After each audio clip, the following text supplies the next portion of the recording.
பட்டுக்கோட்டையிலிருந்து காலையில் மகாலிங்கம் அப்படிங்கிற ஒருத்தர் எனக்கு கால் பண்ணார். அவர் ஓய்வு பெற்ற ஒரு ஆசிரியர். அவர் என்கிட்ட சில விஷயங்களை பேசினார். அதை நான் உங்கள்கிட்ட பகிர்ந்துக்கணும்னு விரும்புகிறேன்.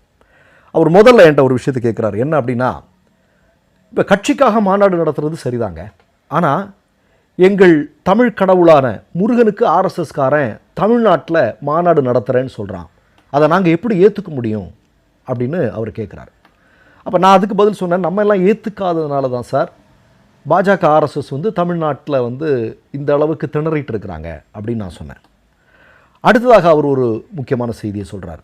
என்ன சொல்கிறார் அப்படின்னா, கைபர் போலன் கணவாய் வழியாக ஆடு மாடு மேய்த்து கொண்டு இந்தியாவிற்குள் வந்தவர்கள் தான் அவனுங்க இன்றைக்கி ஆட்சி அதிகாரத்தில் உட்கார்ந்துக்கிட்டு நம்மை அடிமையாக்குவதற்கு, நம்மைனா நம்முடைய மொழியை, நம்முடைய கடவுளை எல்லாத்தையுமே அவனுங்க கட்டுப்பாட்டுக்குள்ளே கொண்டு வர்றதுக்கு துடிச்சிட்ருக்கிறானுங்க. அதை நம்ம எப்படி சார் நம்ம ஏற்றுக்க முடியும்? நான் மொழிப்போரில் பங்கெடுத்தவன், இந்தி எதிர்ப்புக்கான போராட்டத்தில் நான் பங்கெடுத்திருக்கிறேன் சார் அப்படிங்கிற மாதிரி அந்த ஆசிரியர் என்கிட்ட சொல்கிறார். கூடுதலாக அவர் ஒரு செய்தியை சொல்கிறார். என்ன சொல்கிறார் அப்படின்னா, பாரதியாருடைய ஒரு கவிதை, அதை அவர் சொல்லி காட்டினார்.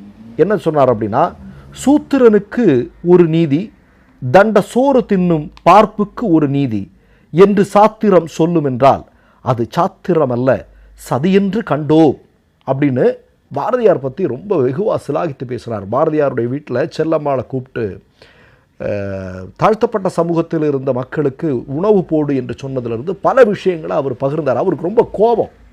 ஏன்னா ஆர்எஸ்எஸ்காரன் இன்றைக்கி முருகனுடைய பெயரில் ஒரு மாநாட்டை நடத்த போகிறான்னு சொல்கிறான். அது மிகப்பெரிய தோல்வி என்பதில் யாருக்கும் எந்த சந்தேகமும் வேண்டாம். ஏன்னா முருகனுக்கும் ஆர்எஸ்எஸ்ஸுக்கும் என்ன சம்பந்தம்? முருகன் தமிழ் கடவுள் இல்லையா? தமிழ் கடவுளாக இருக்கக்கூடிய முருகன் ஆர்எஸ்எஸ்ஸை நிச்சயமாக தோற்பிடுவோம். வேல் அப்படிங்கிறது ஞானத்திற்கான குறியீடு இல்லையா? முருகனுடைய கையில் இருக்கக்கூடிய வேல் எதை குறிக்கிறது?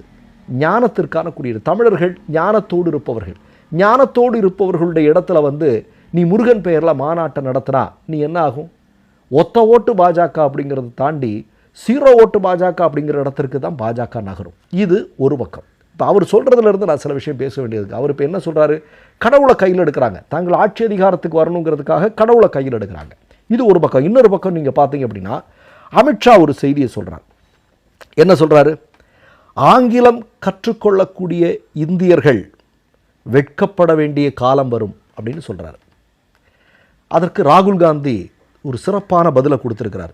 என்ன அப்படின்னா, இந்தியாவில் இருக்கக்கூடிய பல ஆயிரக்கணக்கான பல 100 கோடி ஏழை எளிய குழந்தைகள் ஆங்கிலம் கற்பதை மோடியும் அமித்ஷாவும் ஆர்எஸ்எஸும் விரும்பவில்லை.